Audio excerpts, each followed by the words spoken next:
Steve told you it was a big week. It's a double week to get you through Working vacation hard for the week. money. Yeah, you are working. I appreciate you spending a couple hours with me on vacation. You didn't take me It's long. all good. It's Yeah, great. good. Okay. Um. So as mentioned in our first episode this week, we have a second episode this week. That's what you're currently listening to. The current name of that podcast is called Stuff Summer Says Steve. with Steve. Look, he's already tired of saying his own name at this point. Our guest today on our second episode of the week, forward for Penn State men's hockey, Charlie Cerrato. Great conversation about a little bit of everything. Kind of his commitment, kind of what the year's been like for him, and we had to ask him about Guy Gadowsky, and he's ruthless towards Guy Gadowsky in terms of his ping pong skills. That's all we'll say. So take a listen to that, and we will be back after this. Steve, we make a little Stuff Summer Says history today. We have our first ever student athlete on. It's true. Yeah, very excited about this. We've got lots of questions. Got a good one. Yes, and we've got a good one who I hope is ready for a couple questions or two. Our guest today is Charlie Cerrato, forward for Penn State men's hockey. Charlie, how are you? Good. How are you guys doing? Good. I'm going to ask a broad question, but how much has your life changed in the last 6 months? A lot, honestly. A lot has changed in the last 6 months. I mean, from where we were at going into Christmas break to where we're at now, where our program's at now, where I'm at personally is it's a blessing, honestly. Like a lot has changed and it's for the better. So I mean, I think I'm excited. I think everyone's excited, around our program. I know John's excited. I know all the guys, all the coaches, and honestly all the students are excited too. When you look back and reflect on it, I mean, obviously you've had an individual achievement of getting drafted in the NHL, but then you've also had these team achievements, all the way going to a Frozen Four. What do you think you're going to remember from this time the most? Honestly, just going through it with 26 of my best friends. Like coming in as a freshman, you don't really know what to expect, but I think we were welcomed with open arms by all the older guys. They showed us the ropes. I mean, everyone was so incredible. The staff, the coaches, all the guys. But I think the most memorable thing I'll have for me personally is going through that and experience the highs and the lows. The extremely lows and the highest of highs we could have had with all 26 of my best friends. I mean, it was such a roller coaster ride, and I would not have wished to do it with anyone else. What? Go ahead, Steve. The lows and not were those times. Everybody talked about. There's no doubt it was always the same. It was going on. Nothing changed for us. How hard was it to stay the same and stay consistent when things weren't going well? Yeah, it was tough. I mean, to stay consistent on the ice isn't hard because I mean, you know what you have to do to win. You have to play the right way, but mentally, it's really tough. I think it's a credit, to our older guys and our coaches too. Like even we were 0-9 in the Big Ten. I mean, we were, I think below 500. We were ranked, close to the bottom in the country. And like I said before, credit to our leadership group and our coaches for staying positive. They could have very well, gotten negative, started blaming other people, pointing fingers, that type of thing. But they were positive the whole way through, and I think that was a huge credit to them on why or how we bounced back that second half of the season. Can you explain to us how how you consume the season, if you do, in terms of media stuff? Like, you guys weren't winning, but then you guys couldn't stop but from winning, right? So what do you pay attention to in terms of, I'm gonna say outside noise, that's the cliche thing, but are you reading anything, paying attention to stuff, and who do you listen to or care to hear from during a season as it goes on? Yeah, honestly, like you said, like I think the outside noise is something you try to tune out, especially whether it's negative, positive. It's gonna bring you up, it's gonna bring you down. So I think staying even keel is huge, especially when things are going good. Not to get too full of yourself, I think is important. So I think we did a really good job of tuning out all the outside noise. I know there was a ton of stuff, especially once we got into the playoffs and Final Four and that type of stuff. Like coach on spitting chicklets, like you see that on your feed. I mean, you just try to stay off that, not focus on that type of stuff. But I think just the stuff you do see, like I mean, when you're walking downtown getting food or going to class and you start seeing more Penn State hockey shirts or teachers shouting you out in class telling you good luck. I think that's the outside noise that you do see that is incredible. I think at Penn State is, I mean, everyone knows it's predominantly a football school. So when you start seeing hockey kind of shine a little bit, it was awesome to see. And I'm super excited to see what this year brings for that too. Can I ask how often do you get recognized as Charlie Cerrato? No, not really. I Okay. mean, as weird as it sounds, like we'll have like our, our bag, like everyone in our dorm or last year in our dorm, like people would know us as the hockey guys. They'd be like, hey, good job this weekend or good luck. I mean, after we made it to the Final Four, like I was getting emails from teachers and stuff saying they were watching the game and, look forward to see you in class and that type of thing. So, I mean, you're not walking down the street and people are like, oh, that's Charlie Cerrato. It's not like a Drew Aller thing. So, I mean, he probably has trouble going out in public. But for us, I think just being known as a hockey guys, I think we get, you know, I think we're happy when, people recognize us for winning and just being nice people around campus. So it's not like, a personal thing, but just getting recognized as, having success and being good people is what I think we look for. When did you mentioned Guy being on Spit and Chicklets, and there's been all this other media stuff going on with the hockey program that is really pulled all of this attention in. When have you been able to enjoy it? I think I feel like I did a good job. I'm happy with myself. Like I tried to remind myself, like, going through this whole process, like we started winning the Final Four, Allentown, seeing it, I feel like I do a good job of, slowing down and taking, every step of the way and just being grateful for everything that happens. So I think throughout the whole, roller coaster we were on, I was really grateful for every step of the way.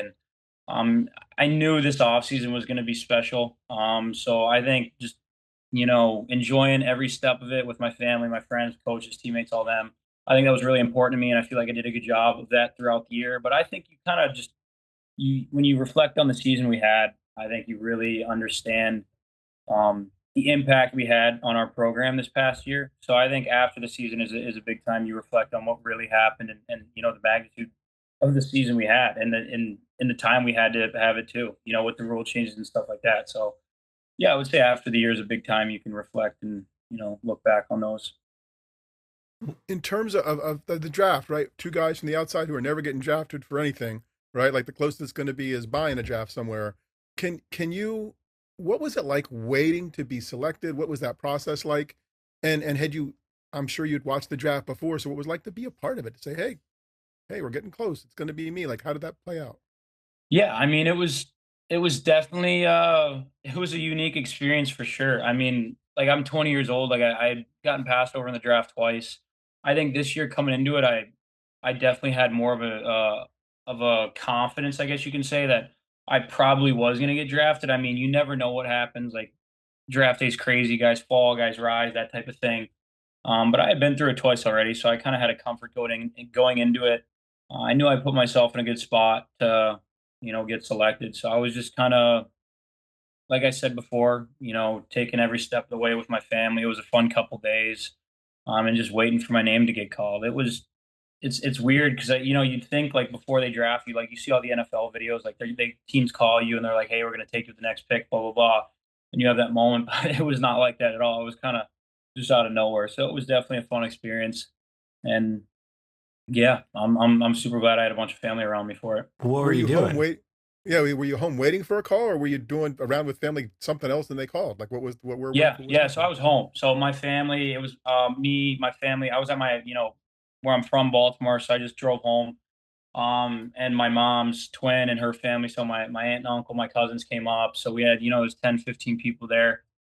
We were kind of just waiting for my name to be called. Like we knew, I mean, like you have an understanding. Like if you're going in the first round, you're going in the first round, that type of thing. So I'm like, all right, I'm not going day one. Like day two's the time. So 12 o'clock, everyone kind of sits down, gathers around the TV, and you wait for your name to be called. So I was just sitting there and hoping for the best with my family. What um what's summer been like now? Like what's it like after the draft? What have you been up to as a student athlete?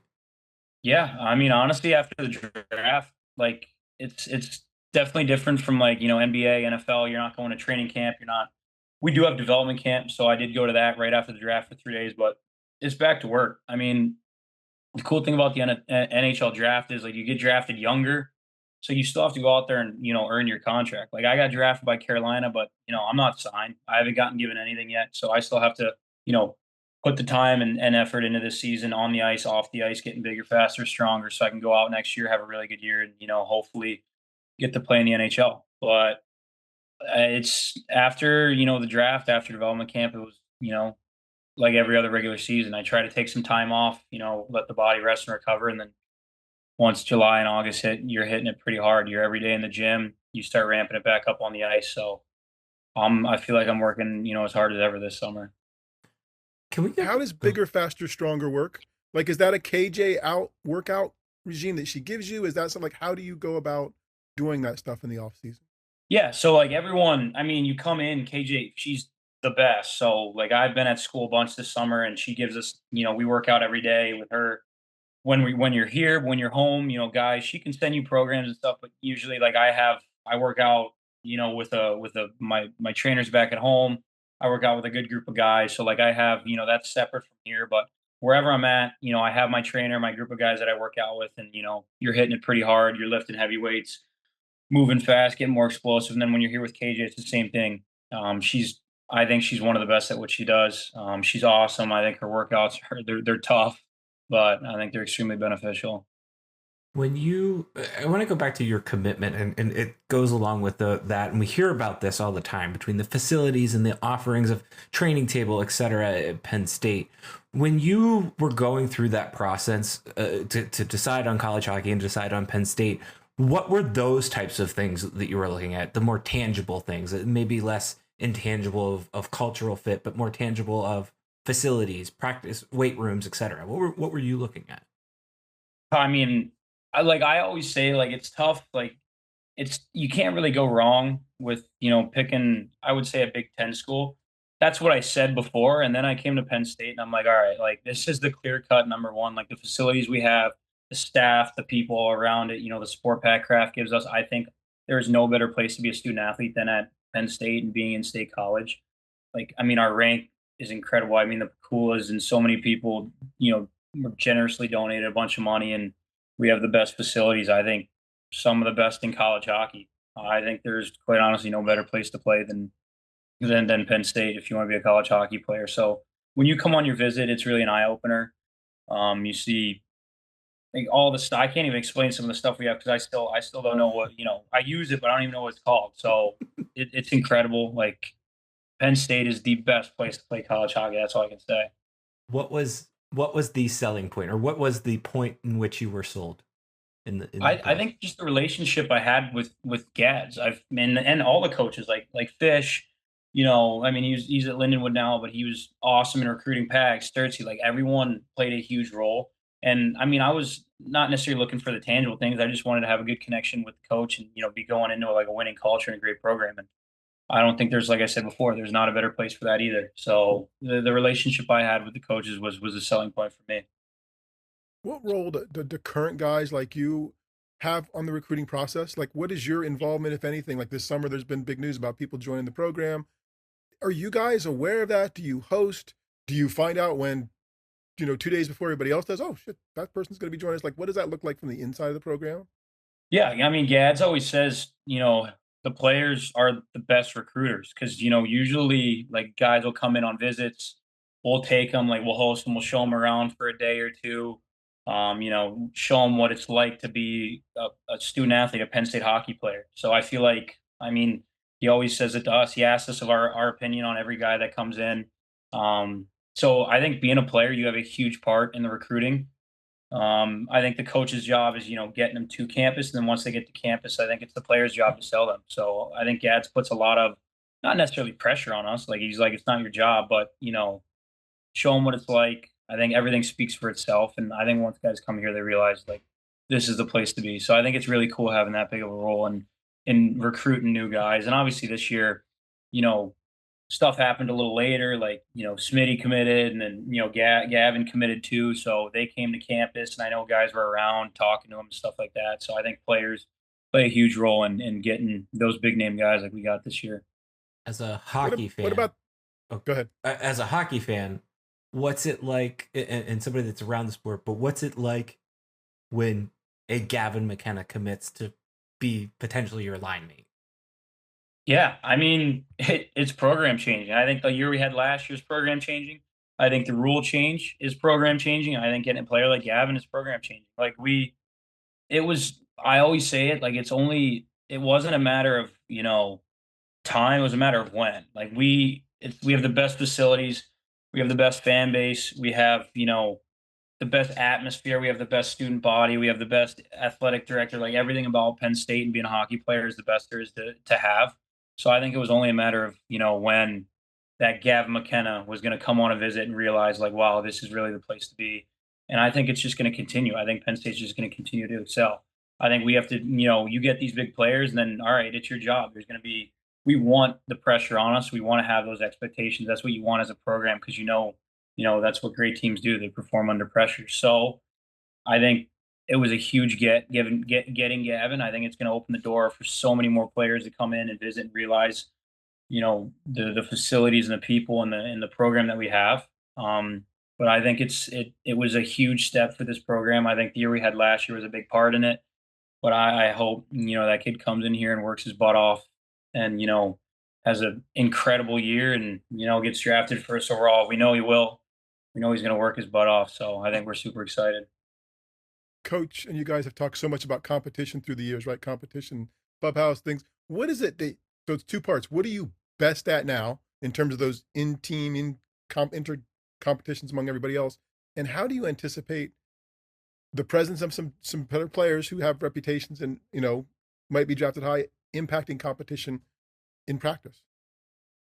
Yeah. Well, to answer your first question, like I am the best ping pong player on the team. That's what I wanted to know. Okay. Huge.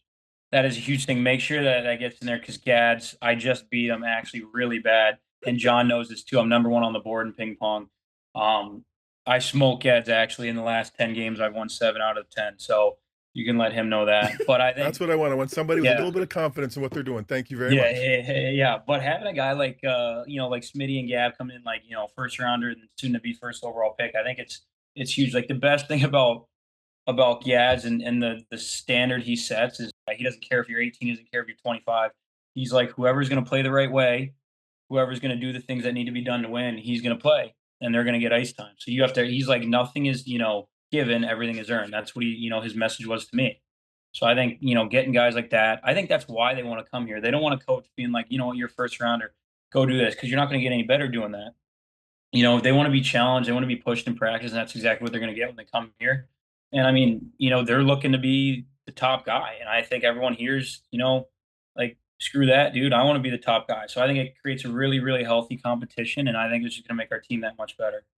All right. Thank you. You dissed on him a little bit, but I want to know, what is your favorite part about Guy Gadowsky being your head coach? His competitiveness is the best. Like, I mean, the thing is, like, when he brings a recruit on a visit, he always plays him in ping pong, and you'd think, all right, he's going to go easy. No, he doesn't. He smokes him every time because he's good. He's good, but he's not, he's not better than me. But, yeah, his competitiveness, whether it's in ping pong, like, I don't know, coaches, like, honestly, it's crazy because, like, when I got drafted by Carolina, like, Rod Brindamore, he has this big reputation. He's this jack guy, and he's, him and Gads are extremely, extremely similar. Like, I don't know too many coaches that work out with the team that are that jacked at that age and are so competitive, and that's why I think I'm so grateful to have Gads as a coach and grateful to be drafted by that organization because I don't think it was there was a better fit out there. But yeah, I think his competitiveness is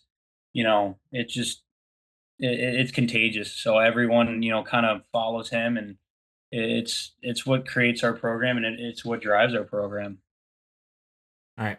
Last question. We ask every Penn Stater that comes on this podcast this one. What is Charlie Cerrato's go-to creamery ice cream flavor? Oh, the raspberry fudge tart or whatever it is. It's like purple with the piece of chocolate in it. Money. It's so good. That was the most confident, but I think obscure answer we've had on this podcast. Yeah, solid. It was a good one. It was a good one. Charlie, well, thank you for joining us. Thanks for making time here on the summer. We really appreciate it. This was awesome. Yeah, thank you guys. Steve, I appreciate that Charlie opened up there with us a little bit. Like I think that's we talked about this in the Roar Plus conversation, but that's not always easy to do. I appreciate knowing about the competitive spirit of Guy Gadowsky, because I think that kind of just shows you who he is. Thought that was great, and it's funny to hear Charlie be like a little bit reflective on the season so far, knowing like what potentially is coming. Just because it's neat to see him recognize kind of what that process has been like over the last 6 months. Yeah, and from a bigger picture for himself, right? Talking about being drafted and passed over twice before, and he did. He just kind of, I don't want to say shut his mouth. Like he just worked. Like he just worked and got better and became at the end of the season. He was integral for them in terms of their success. And I do like both the Gadowsky talk about ping pong, whatever, but his own, and then the answer about competitiveness within the program, right? Like all the guys that were on that roster before are at least in perception wise, on the outside, one or two players lower on what people think who are the best players on that program from the outside. And the inside, apparently, hopefully that doesn't matter, because I think that matters for any team. You know, you're not guaranteed a spot. You're going to play. You're going to get what you deserve.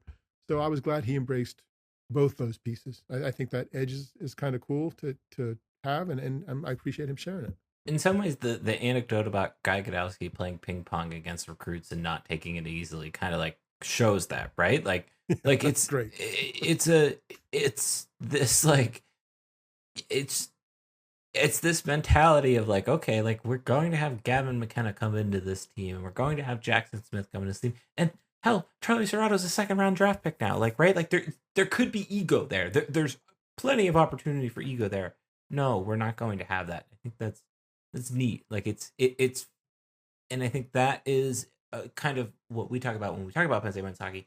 That goes back to the culture, right? Like that is the culture aspect of it, and I think that's important and neat way to see that. Yeah. Well, no, that was good. Anything else? Anything else from Charlie's interview? No, the competitiveness for Gadowsky, though. I do need we need to get him to a tailgate, and I got a rematch due for cornhole, because they I'm not sure they okey doked me, or they just got lucky. But Susan and I are pretty good at that at our place, and ended up losing there. So we need a return game, and he knows that. So I'll have to mention that to him. Well, I feel like I thought you told me Andrew Sturtz was the real problem. Was he the one that's the real competitive one? No, I think they're both competitive. Okay. Sturtz, I think Guy scored more points than Sturtzy did. Although Sturtzy, we did find out later, went out and they bought themselves like, I think they got cornhole and shut the box as well after the visit. So I feel like we've some dominoes, right? Like some little ripples in the water. So spreading the gospel of the shut the box. If only we could find somebody that will make us for that, so that we can sell those online. Okay. Well, thank you to Charlie Cerrato for joining us. Thanks to John Hanna for making that happen as well. Yep. Appreciated that. That's this week's second podcast. No Old Guy, Young Guy. You can listen to that in the first week podcast. That was an interview with Tom Bahali. That was pretty cool. In the meantime, website's called stuffsummersays.com. On that website, you can find a section called With Steve. Look at that. More enthusiastic this time. I was gonna say I didn't think I dropped the ball in the previous one, but you're good. You're good. You didn't drop the ball. It's just like you're like, Steve. We've got emails. Mine's Darian at stuffsummersays.com. Steve says. Steve at stuffsummersays.com. Perfect. 5 stars, thumbs up. Appreciate all that. And lastly, you can find me on the internet at Stuff Summer Says. You can find Steve at Steve Samsel. See ya. Bye.